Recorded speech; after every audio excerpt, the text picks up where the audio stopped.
esta metodología.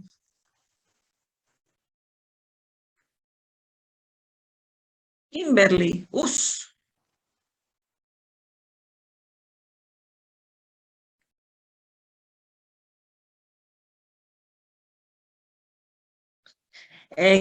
Kimberly, ¿en qué, según el artículo que ustedes leyeron, de acuerdo a lo que hablaba el artículo sobre el tamizaje virtual o cribado virtual de QSAR, ¿para qué nos va a ser útil la aplicación de QSAR?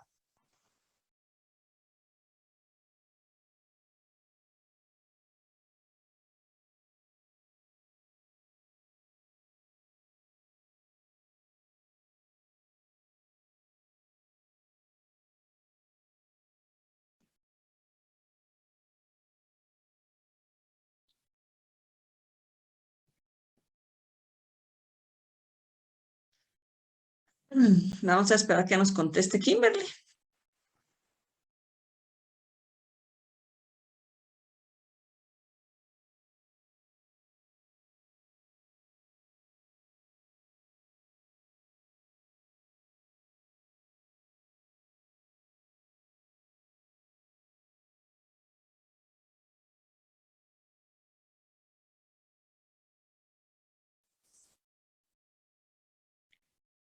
Es un método cuantitativo para construir modelos, me pone Kimberly. Pero estos modelos, ¿para qué me van a servir?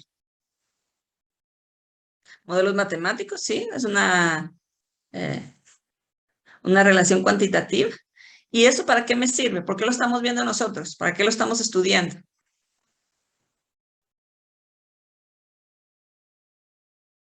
Para encontrar fármacos nuevos biológicamente activos. Una relación, a ver, Pablo me dice para encontrar fármacos nuevos biológicamente activos. Para Luz Esther me dice para el desarrollo de fármacos. Sí, me va a servir para el desarrollo de fármacos. O sea, pero más que el desarrollo de fármacos, más que todo yo voy a identificar aquellos compuestos líderes, aquellos compuestos que yo luego puedo optimizar para obtener los fármacos. Entonces, tal como les decía el artículo, el QSAR generalmente yo lo voy a utilizar en tempranas etapas o etapas tempranas de este diseño racional de nuevos fármacos, pero más que todo me va a servir para identificar compuestos líderes que yo luego voy a optimizar. Y entonces, pues no hay que perder eso de vista, de que no voy a encontrar realmente con esta aplicación, no voy a encontrar los medicamentos exactamente los medicamentos que me puedan servir, sino más que todo compuestos líderes que yo luego iré optimizando.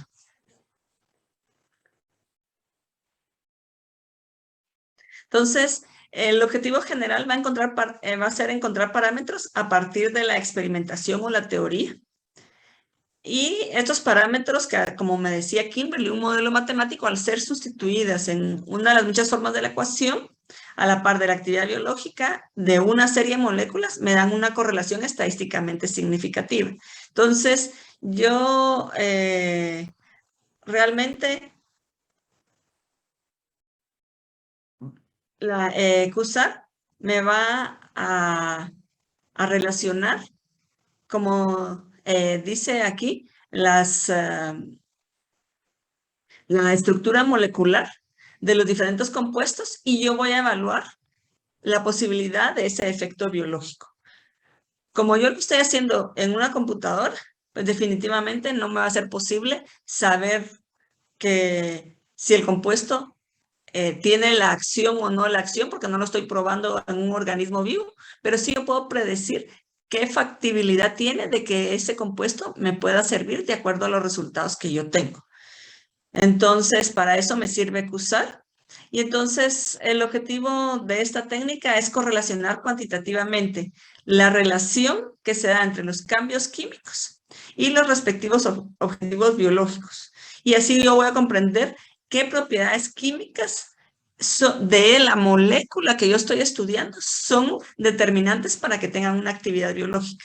Entonces, esos estudios generalmente, como yo les decía, va a ser para identificar un compuesto líder y poder deducir cómo la estructura química de ese compuesto me puede servir para determinar acción biológica. Y ustedes en el artículo que leyeron, incluso yo por eso les puse a trabajar en ese artículo, les dan ejemplos de aplicaciones en las que QSAR ha servido para desarrollar algunos fármacos. Entonces, pero como bien les decía ahí, tiene que ser, yo voy a aplicar esta metodología en una etapa muy temprana del desarrollo de nuevas moléculas que yo voy a utilizar para fármacos. Pablo, sí, estas propiedades químicas yo las puedo ir, de acuerdo a lo que me pregunta Pablo, que si se manipulan por medio de creación de análogos, sí. Yo una vez identifico ese compuesto líder, yo voy a crear análogos para hacer la optimización. O sea, yo voy a ir jugando con la estructura química de manera de encontrar un resultado mejor. Yo voy, por ejemplo, yo puedo determinar la estabilidad así por medio de métodos computacionales, como lo que ustedes están aplicando en química computacional. Yo puedo saber que al estar modificando ese compuesto en determinadas partes de la estructura, qué tan buena o qué tan mala es la interacción con el receptor o en qué parte del receptor es que me está interaccionando. Y ahorita hay compuestos, ya hay ahorita estudios en los que se van estableciendo diferentes farmacóforos que más adelante se los iba a señalar y se ve cómo es que interactúan los diferentes farmacóforos con el receptor y de acuerdo a al resultado numérico que yo obtengo, y es importante por eso la interpretación que yo le dé a esos resultados, yo puedo decir quién me actúa mejor que el otro. Entonces yo puedo decir, luego de hacer mi estudio, de estos 10 farmacóforos que yo ensayé, los de mejor resultados son tales y en base a eso yo voy a seguir haciendo mis estudios. No sé si quedó claro, Pablo.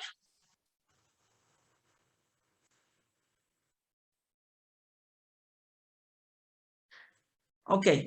Entonces, otros objetivos de CUSAR, como yo les decía, es optimizar los compuestos líderes existentes para mejorar sus actividades biológicas y es más o menos lo que yo les acabo de explicar. Y también me sirve y por lo que se aplica esta metodología es para predecir actividades biológicas de compuestos no probados e incluso de los no disponibles todavía. Entonces, por ejemplo, yo sé que en determinada metabolitos que se identificaron en determinada especie vegetal me están mostrando una actividad biológica. Y entonces, pero nunca se han probado en vivo, ¿verdad? Sino que solo estoy haciendo unos ensayos in vitro y yo puedo, me han mostrado, he tenido resultados de que tienen cierta actividad biológica. Entonces, esos compuestos pues nunca han sido probados. Entonces, yo les puedo aplicar la metodología QSAR y poder determinar si interactúa o no interactúa con determinados receptores que a mí me interesan. Entonces, ustedes están conociendo las librerías de proteínas como Protein Data Bank, en donde ustedes se encuentran los diferentes receptores, proteínas, enzimas, etcétera, con las cuales, de acuerdo a lo que yo quiero estudiar, yo voy a probar mi compuesto químico, mi estructura química, frente a esos receptores, que realmente ustedes lo están aplicando ahorita con el trabajo que están haciendo en el laboratorio. Estos estudios de CUSAR pues van a correlacionar propiedades físicas y propiedades químicas y biológicas de los compuestos. Y de esta manera yo voy a definir descriptores químicos relevantes. Ya el lunes habíamos hablado un poco de los descriptores porque ustedes lo habían leído en su lectura de Perusal. Y de eso yo voy a elegir un modelo adecuado para investigar esas relaciones entre la estructura química o las propiedades físico-químicas del compuesto, la estructura química, propiedades físico-químicas y la actividad biológica que yo estoy buscando. Y estos datos biológicos y físico-químicos yo los voy a analizar estadísticamente. Entonces, realmente cuando ya son estudios así bastante más profundos, ustedes tenían ejemplos en la lectura que hicieron del tamizaje virtual, y ustedes vieron qué usar para qué tipo de compuestos, les pusieron algunos ejemplos de lo que ha servir. Generalmente son equipos multidisciplinarios, como yo les decía la vez pasada, en los que ustedes como químicos medicinales se van a especializar en ver de qué manera pueden ir creando análogos, como me decía Pablo, y probarlos. Y a otra persona puede hacer la interpretación de esos datos para analizarlos estadísticamente. Ya cuando se trabaja a ese nivel, pues generalmente hay un equipo multidisciplinario y pues cada quien tiene sus especialidades. Ya habíamos hablado entonces el lunes de lo que son los descriptores moleculares. Y estos descriptores moleculares habíamos hablado que era una variable numérica discreta continua que refleja distintos aspectos de la estructura molecular del compuesto. Y pues sabemos que cada representación molecular pues va a tener características distintas, y estos descriptores se han dividido en descriptores independientes de la conformación espacial o la orientación que tenga en el espacio la molécula, y descriptores dependientes de la conformación espacial, del lugar que ocupa la molécula, ¿verdad? La orientación en el espacio de la molécula. Entonces, los independientes de la conformación generalmente los vamos a mencionar que son como los descriptores 0D, o sea, no tienen ningún número. Son descriptores constitucionales derivados de la fórmula molecular. Son independientes de cualquier conocimiento sobre la estructura molecular y solo describen la constitución de la molécula, pero no dicen nada de la conformación ni del tipo de conectividad presentes. Un ejemplo, y los más simples, son el peso molecular, número y tipo de átomos, suma de propiedades atómicas, números de enlaces, entre otros. Esos son sencillos y son independientes de la conformación.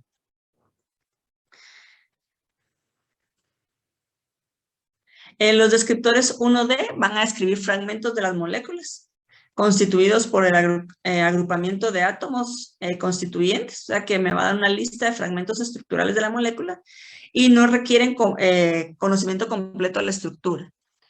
Puedo tomar en cuenta parámetros hidrofóbicos y de refractividad molar. Cuando yo les hablé de que hay estudios que toman en cuenta o que establecen diferentes farmacóforos, podrían ser estos descriptores los farmacóforos, porque solo me están estudiando fragmentos de la molécula, no la molécula completa todavía. Yo estoy identificando qué fragmentos de la molécula es que interactúan. Entonces, ahí podrían caer estos descriptores 1D. Tenemos los descriptores 2D, que se basan en la representación bidimensional o topológica de la molécula. Y por eso se les llama también descriptores topológicos, ya que es una ya representación bidimensional y pues ya en este caso, por ser aspectos topológicos, estudian las posiciones e interconexiones de los elementos dentro de un conjunto molecular. Entonces, yo aquí tengo una diapositiva y entonces aquí ustedes ven, ya habíamos mencionado que los 0D son los más sencillos y realmente son derivados de la fórmula molecular. No me está dando ninguna conocimiento de la estructura molecular. Solo estoy viendo el peso molecular, número y tipo de átomos, pero no conozco la estructura molecular. El 1D, como yo les decía, ya describen fragmentos de las moléculas. Ven, aquí estoy yo separando los fragmentos de las moléculas y de esa manera se van estudiando estos fragmentos y no se requiere conocimientos totales de la molécula. Los descriptores 2D, pues se basan en la representación bidimensional, por eso 2D, y como yo les decía que es aspectos topológicos. Ya los descriptores 3D, como está en esta diapositiva, ustedes ven que ya es una representación tridimensional de la molécula y estos ya son dependientes de la conformación. Por eso, el 3D y el 4D ya son dependientes de la conformación y se basan no solo en la naturaleza y conectividad de los átomos, sino también ya en la conformación y configuración espacial, porque ya estamos trabajando en 3 dimensiones. Con los descriptores 4D, pues examinan el espacio conformacional, tal como está aquí en esta representación gráfica. Y en este caso, la información estructural se considera para un conjunto de conformes. Y ya vemos cómo es que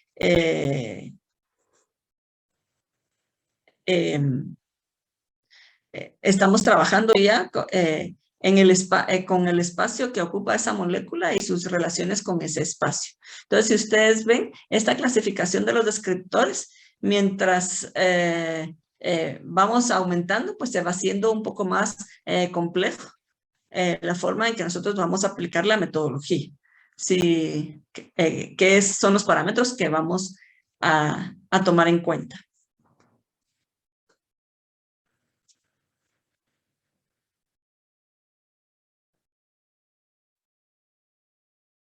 Entonces, estos descriptores químicos pueden tener información global de la estructura de la molécula o local para partes de la molécula, como ya les mencioné, dependiendo de lo que nosotros vayamos a estudiar. Y estas propiedades, pues en las propiedades biológicas, yo voy a estudiar concentración inhibitoria mínima, el LD50, entre las propiedades intrínsecas, puesto molecular, volumen, área superficial de la molécula, físico-químicas, características estéricas, electrónicas, lipofílicas, capacidad de formación de enlaces de hidrógeno, entre otros. Entonces, esos descriptores químicos, dependiendo ¿qué descriptores voy a escoger? Así va a ser mi estudio y así van a ser cuáles son las propiedades que yo voy a tomar en cuenta.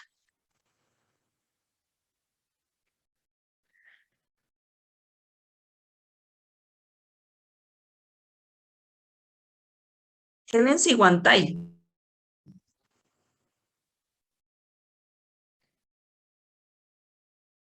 Helen, buenas tardes.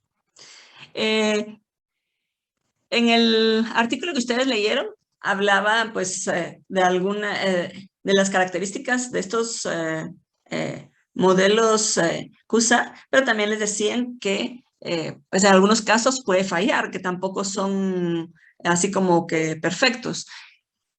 De acuerdo a lo que tú leíste, ¿por qué es que pueden fallar estos modelos de CUSA?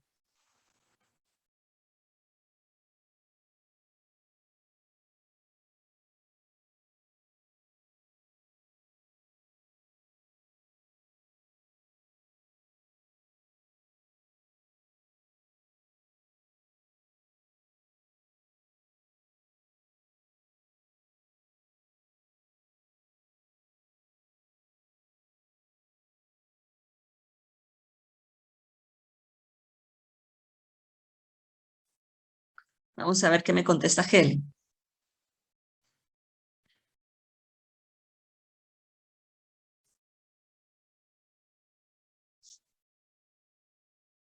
Las predicciones de los modelos. ¿Cómo así las predicciones de los modelos? ¿Por qué me van a fallar? ¿Por qué me va a fallar por las predicciones de los modelos?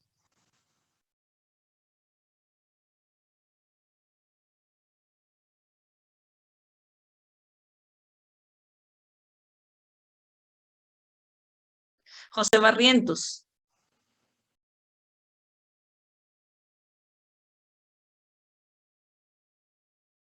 O ser un método estadístico. Vamos a ver, José Barrientos, ¿qué dices tú? Vamos a ver, Alejandro, yo creo que era más por la falta de comprensión de la persona que lo está realizando, eso podría ser. Y entonces, si hay falta de comprensión, ¿qué pasa?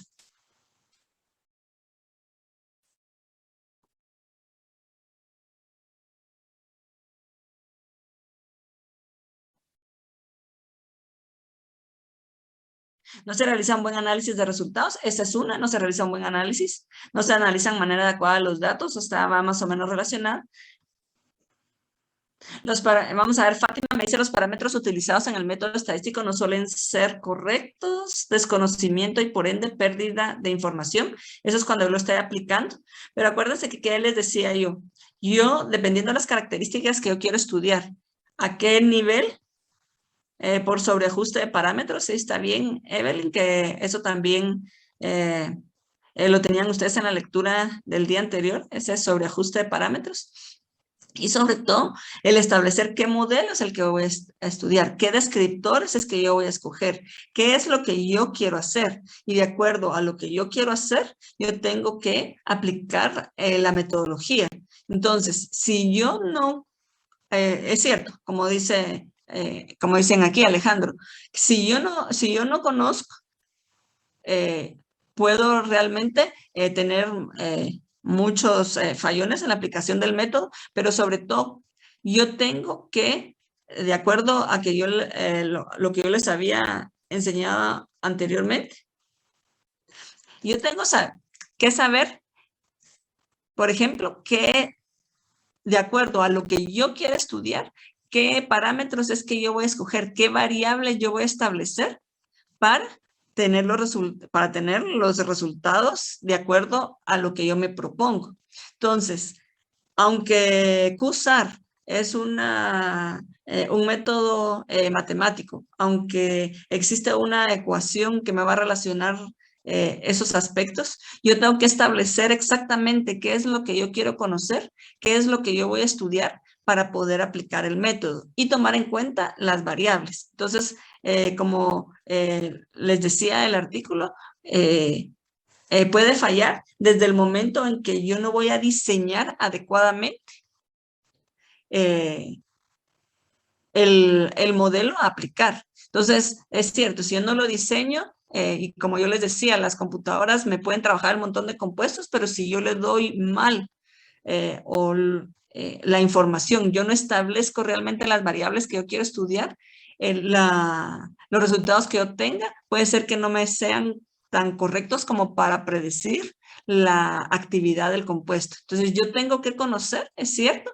pero tengo que definir qué es lo que yo quiero estudiar y de esa manera diseñar el, eh, la metodología para poderla aplicar. Entonces, aunque alguien podría pensar, ay, es que como ya es computacional, qué fácil, ya solo meto los datos a la computadora, sí, pero yo tengo que alimentar y decir qué es lo que yo quiero estudiar y de esa manera yo voy a tener los resultados. Entonces, por eso el artículo se los decía, de que QSAR no es algo que me garantice resultados excelentes y que todas las veces yo pueda decir, por medio de QSAR yo voy a identificar cuánto compuesto líder yo quiera, no, sino que tengo que saber qué es lo que yo quiero estudiar y,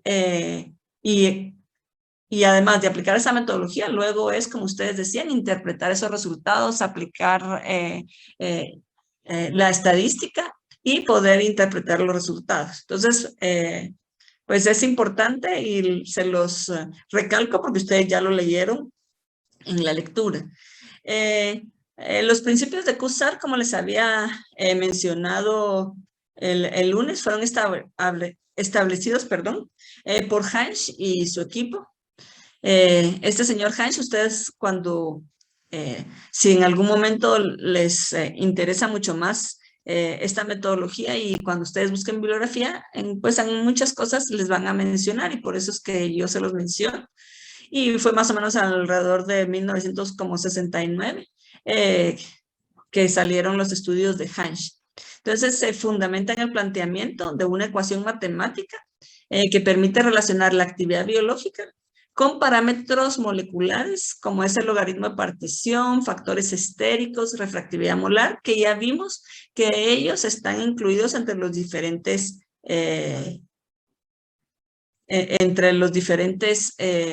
descriptores.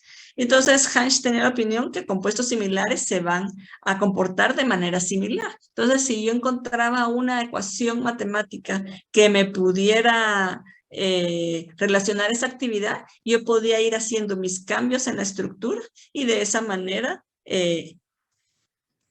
predecir la actividad biológica del compuesto que yo estaba estudiando.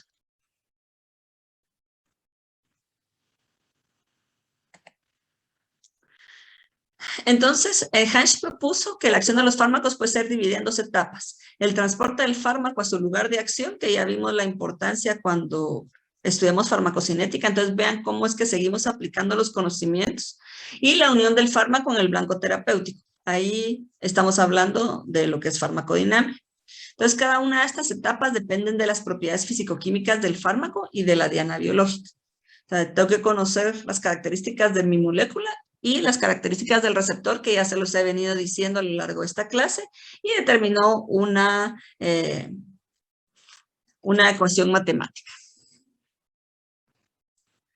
Cada una de estas, C, pues es la concentración mínima requerida para provocar una respuesta biológica. Entonces, yo tomo en cuenta las diferentes características de mi molécula, como es el coeficiente de partición, aspectos electrónicos, estéricos, y algunos otros que yo pueda contemplar, y me va a establecer cuál es la concentración mínima requerida de ese compuesto para mostrar una actividad biológica.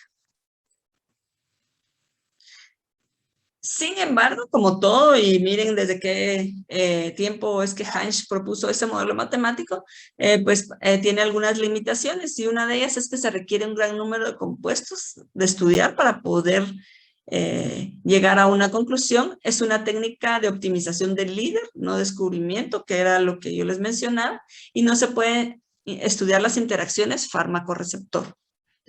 Y entonces hubo otras personas que comenzaron a profundizar un poco más, y está el método de Free-Wilson. Y ese ya relaciona la actividad biológica con la presencia o ausencia de un grupo funcional en un lugar específico de la molécula.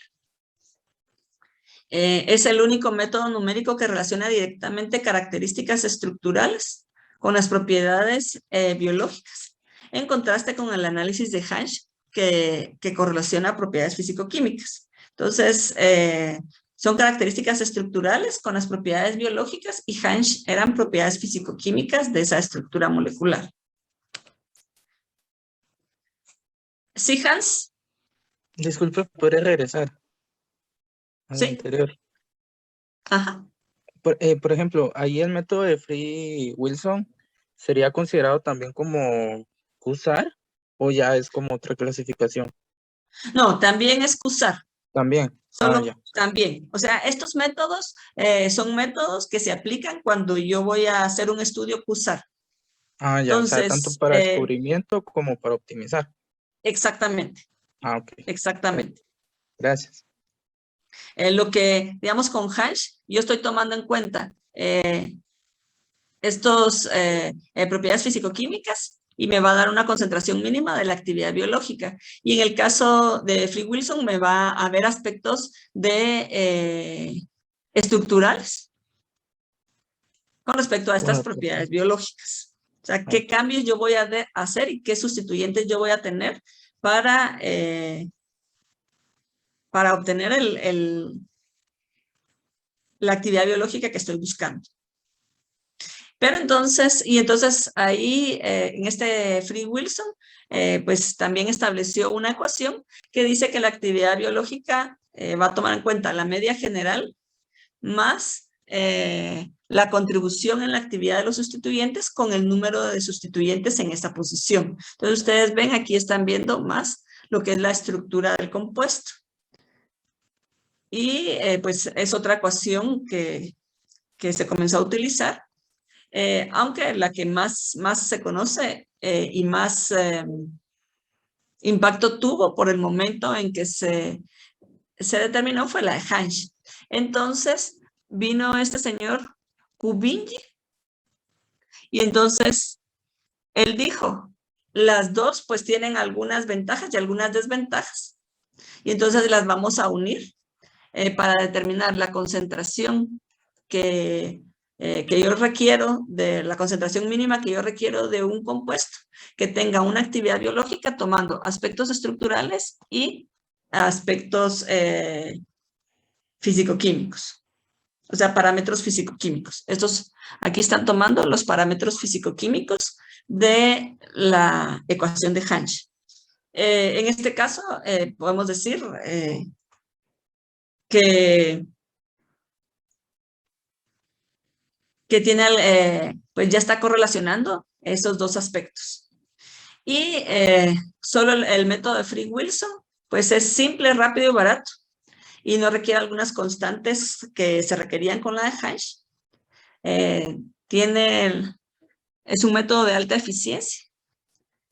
En el sentido que mientras yo tengo una molécula con más lugares donde sustituir, pues yo voy a tener más resultados. Y la contribución de cada sustituyente puede ser claramente identificada.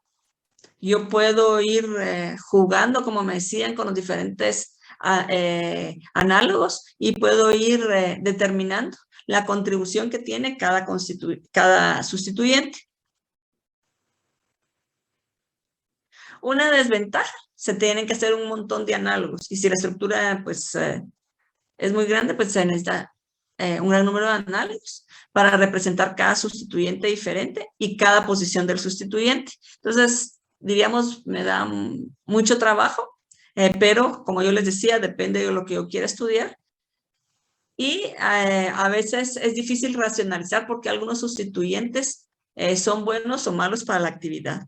Entonces, como yo les decía, ninguna metodología es completamente, no podemos decir que ahorita hay una metodología que yo la voy a aplicar y yo voy a tener resultados inmediatos que yo pueda decir, con este compuesto yo puedo desarrollar nuevos fármacos. Yo tengo que tomar en cuenta qué es la actividad biológica que estoy buscando, qué son los receptores con los que yo quiero interactuar y pues tomar características de la molécula, no solo sustituyentes, que también van a influir luego en el momento que yo lo vaya a administrar a las personas.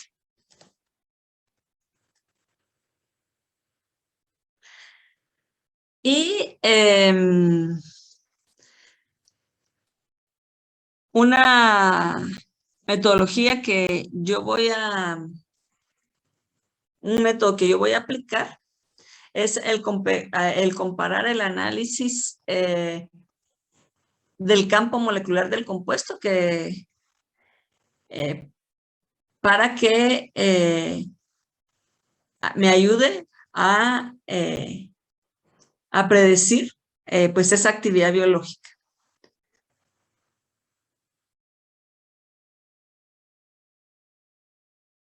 Entonces,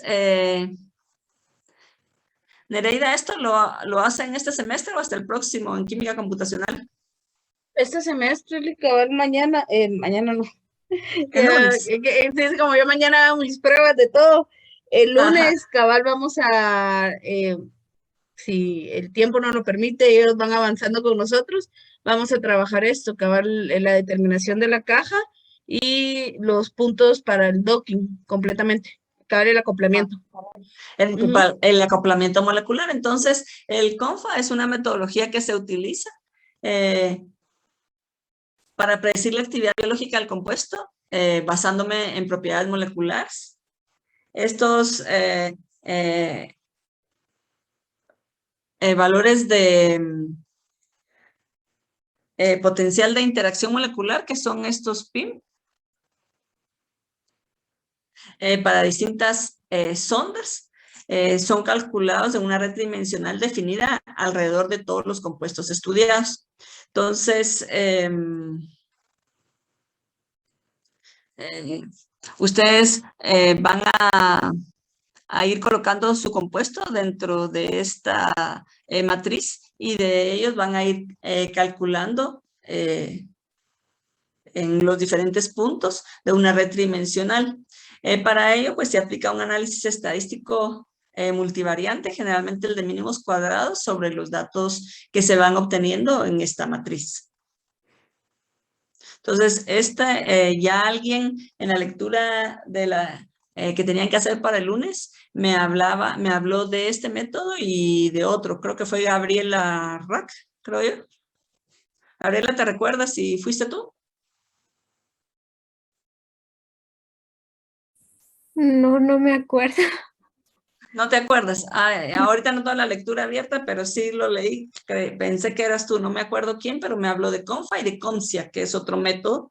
Y por eso yo les digo, yo ahorita les estoy dando una síntesis muy sintetizada, valga la redundancia, de todos los métodos que podemos aplicar, pero para que ustedes tengan una idea y por lo que están haciendo ustedes en química computacional, de cuál es la importancia y de cuáles son los métodos que actualmente se utilizan. Y como yo les decía, esta aplicación computacional nos permite el que nosotros podamos, como país, que somos un país en desarrollo, poder participar en investigaciones de este tipo de compuestos sin tener que tener una inversión muy grande en lo que es, por ejemplo, equipo de laboratorio, como para sintetizar compuestos, etcétera. Entonces, pues eso nos ha limitado un poco el que nosotros podamos participar en este tipo de investigaciones. Pero ahora ya no, ahora podemos hacer. Tenemos algunos programas de QSAR que se aplican, programas basados en cálculos del potencial de interacción molecular, que yo les decía, PIM. Y van a calcular energías de interacción entre la molécula de estudio y sondas moleculares que yo les mencioné anteriormente. Estas sondas pues son elementos que yo identifico como un grupo amino, oxígeno, hidroxílico, un grupo carbonilo, un grupo metilo, etcétera, que simulan los grupos funcionales que la molécula podría encontrar en su interacción con el receptor biológico. Acuérdense que estamos haciendo simulaciones con el receptor biológico.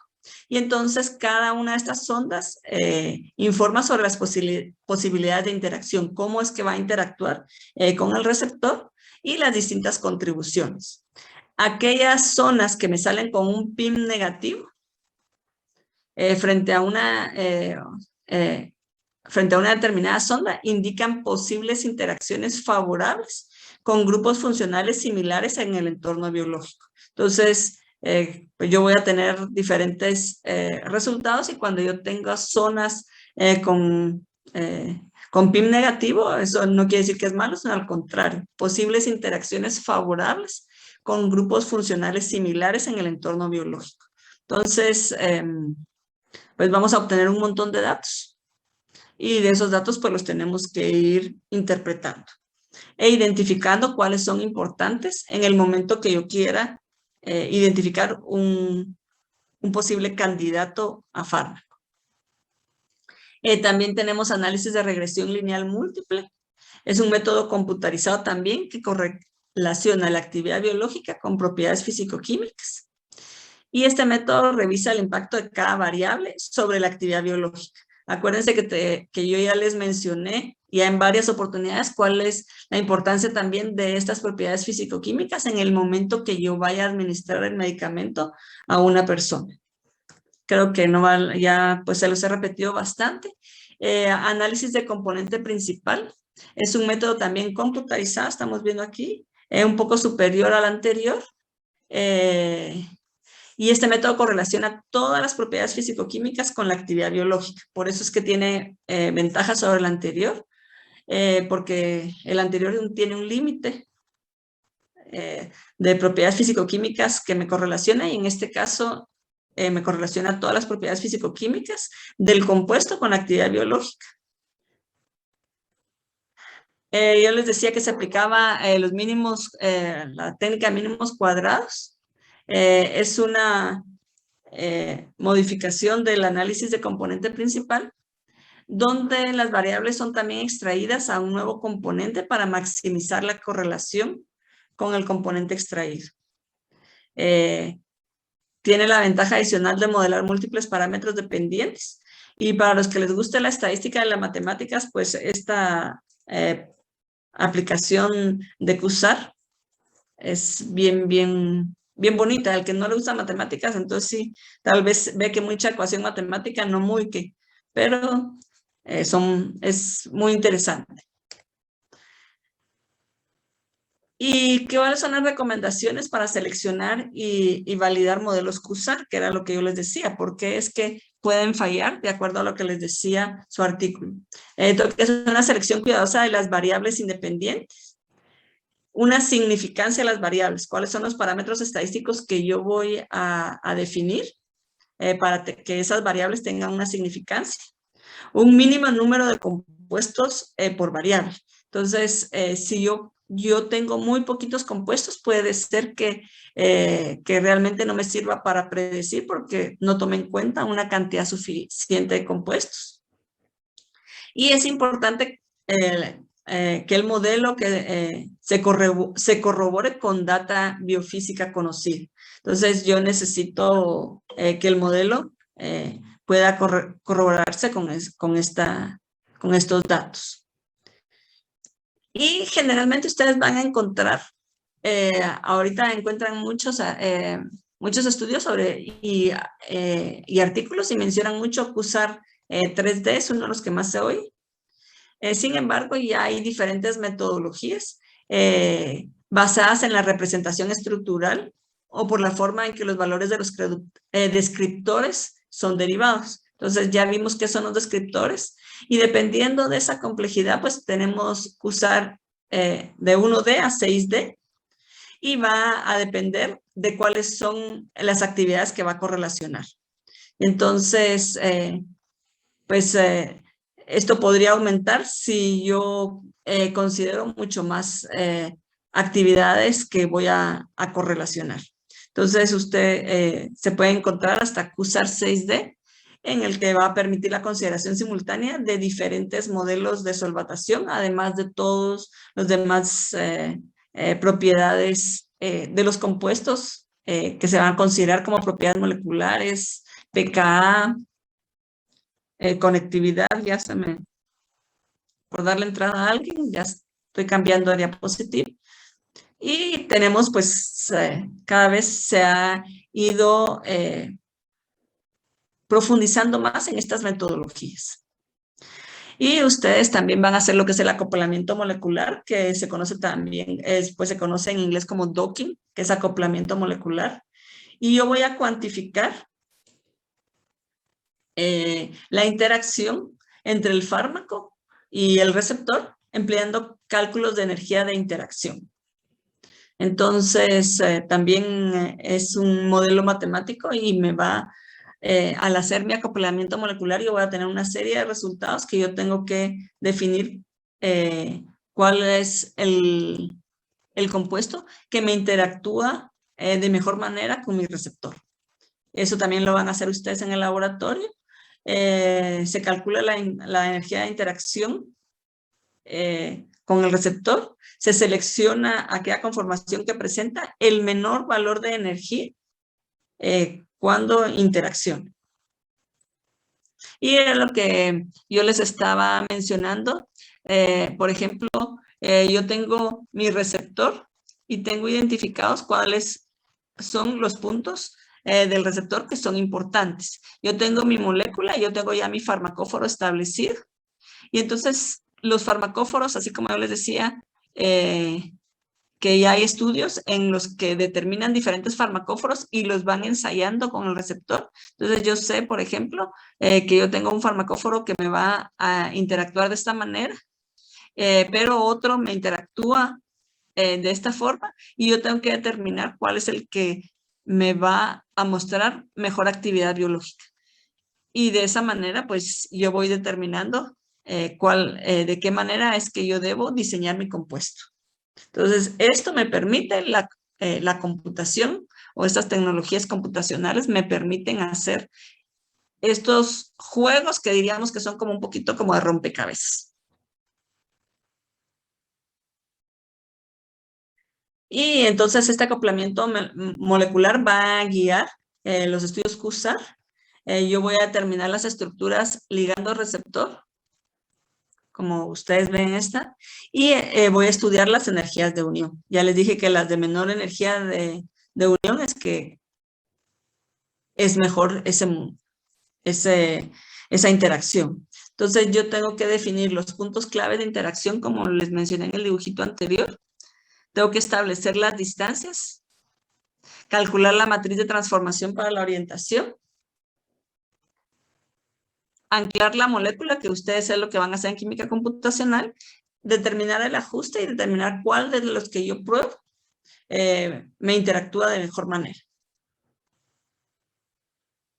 Entonces, yo tengo lo que es el acoplamiento. Yo tengo una estructura que estoy estudiando. Yo puedo aplicarle un QSAR 3D de metodología para tener estos análogos, como habíamos mencionado.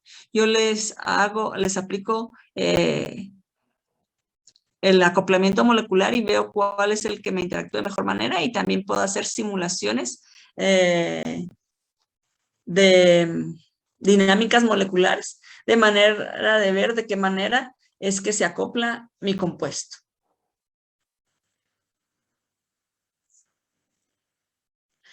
Entonces, ¿qué me ha permitido el QSAR?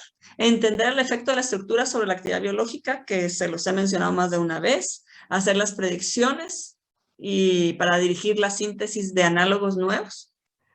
Se puede diagnosticar o apoyar un mecanismo. Yo puedo saber en el momento de encontrar cómo mi molécula interactúa con el receptor, yo puedo establecer un mecanismo de acción del compuesto.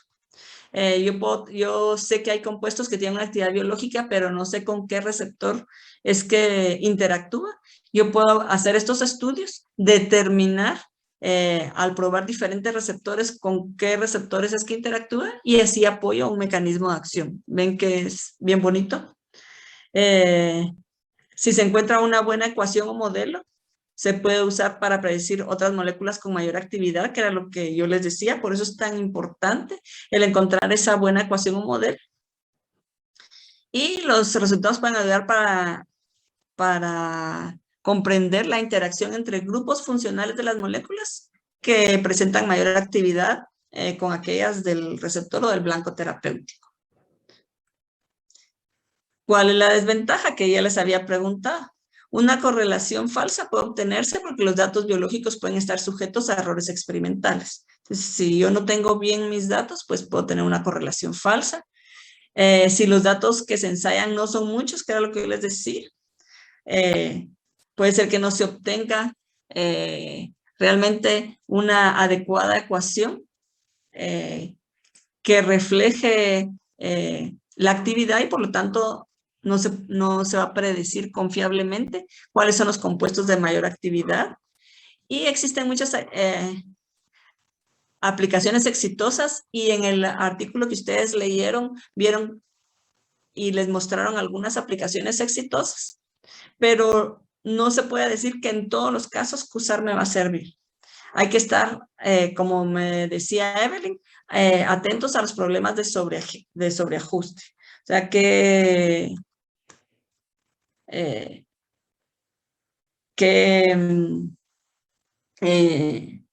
descriptores voy a tomar en cuenta. Y muchas veces puede ser que no haya tomado en cuenta bien esos descriptores y hay ese tipo de problemas y no obtengo pues aplicaciones exitosas. Entonces, por eso yo les había hecho la pregunta, ¿en qué casos puede fallar? Y entonces yo voy a aplicar estos modelos QSAR para entender la relación estructura-actividad del compuesto, cómo es que interactúa mi compuesto con la diana biológica que yo tengo en estudio. Yo, a partir de comprender, como me decía Alejandro Takaoka, si yo comprendo bien, yo puedo entonces diseñar compuestos con una actividad aumentada, o sea, mejores compuestos que tengan mayor actividad o mejor interacción con el receptor. Predecir actividades de compuestos antes de proceder a su síntesis, que era lo que yo les mencionaba. Pues la síntesis ya implica una inversión mayor de tiempo, de recursos, y lo mejor es que cuando yo vaya ya por el paso de sintetizar nuevos compuestos, pues yo pueda asegurar de que voy a tener mayor éxito. Y entonces, ¿qué es lo primero? Entender el fenómeno, qué es lo que yo quiero, qué es lo que yo estoy buscando, para luego diseñar nuevos compuestos. Entonces, QSAR me va a ayudar a aplicar, a predecir la actividad, incluso predicción de toxicidad y, como yo les decía, optimización de compuestos líderes.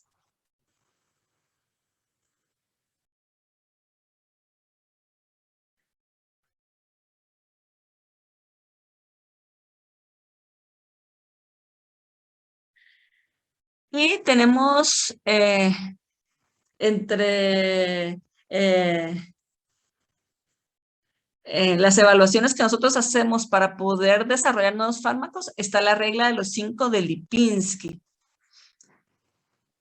Y para hoy ustedes tenían que leer un poquito sobre esta regla de los 5. Cristian Álvarez.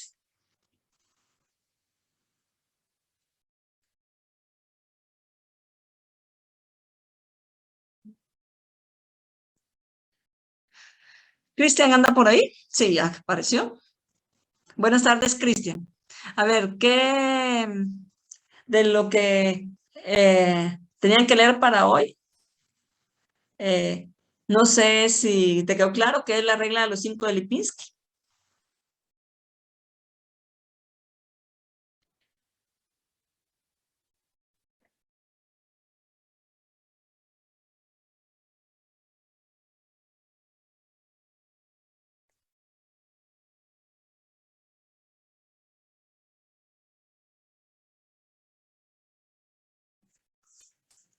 Recuerdo que eran consideraciones que debían hacerse sobre la molécula, que debían cumplirse. ¿Para qué? Vamos a ver. Ana Boche, tal vez le ayuda a Cristian, donantes de enlaces, aceptores de hidrógeno. Gabriela Boche. ¿Qué dices tú? La regla de los 5 de Lipinski, ¿a qué se refiere? ¿O para qué me va a servir?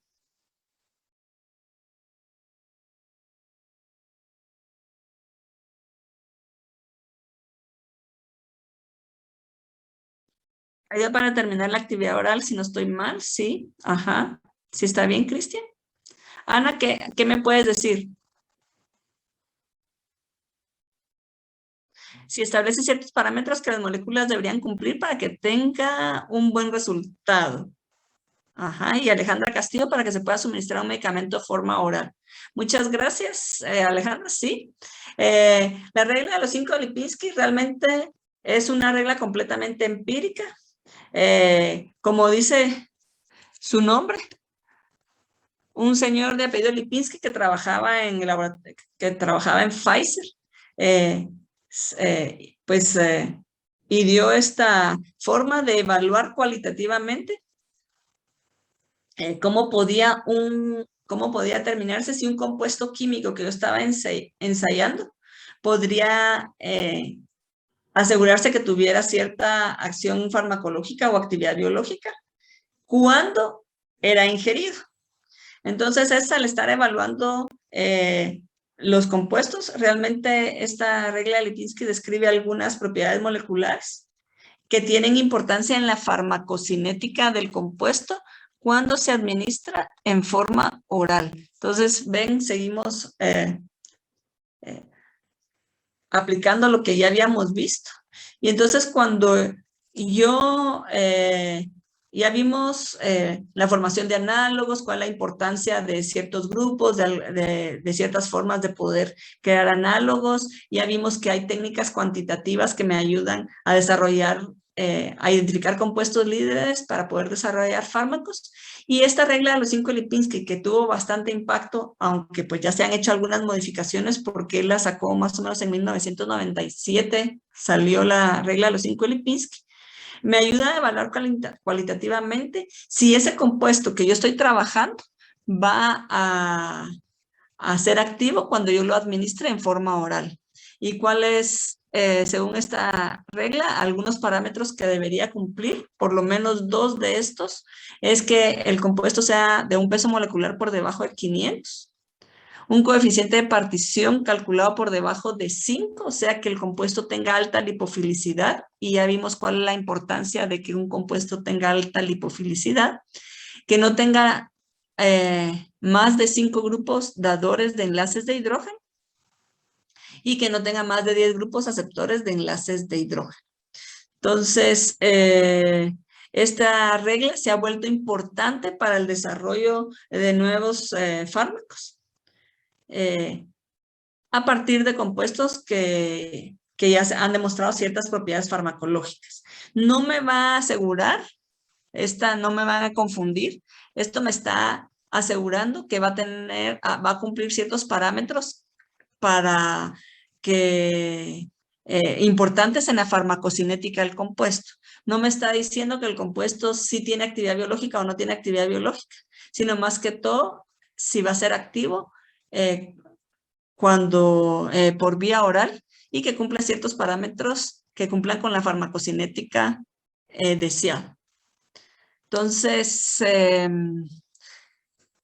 ya llegó el momento de que terminó la clase. No sé si hay alguna pregunta y si está claro. Ustedes ven que hay una serie de consideraciones importantes para el desarrollo de un nuevo medicamento, que realmente se necesita tener un conocimiento bastante completo de lo que es la química, porque son estructuras químicas, pero además tengo que tomar en cuenta otras variables, porque yo se lo voy a administrar a un ser humano que es un organismo vivo, ¿verdad? Y por eso ustedes tienen ahora una actividad del desarrollo de fármacos. ¿Qué pasa cuando yo ya tengo mi compuesto que yo voy a probar que sea un nuevo medicamento? Que es el desarrollo de nuevos fármacos. No sé si hay alguna pregunta. Todos ya se me durmieron, ya están soñando. Creo que sí. Ah, qué barbaridad. Entonces, para que sigan durmiendo, pues terminamos aquí el día de hoy la clase. Ya desde hace rato les compartieron el enlace para la asistencia. La verdad que ya creo que de lo que vieron, de lo que revisamos hoy, más que todo era para aclarar y hacer una síntesis de lo que ustedes ya han leído. Y pues nos vemos el lunes. Pasen buena noche. Feliz noche.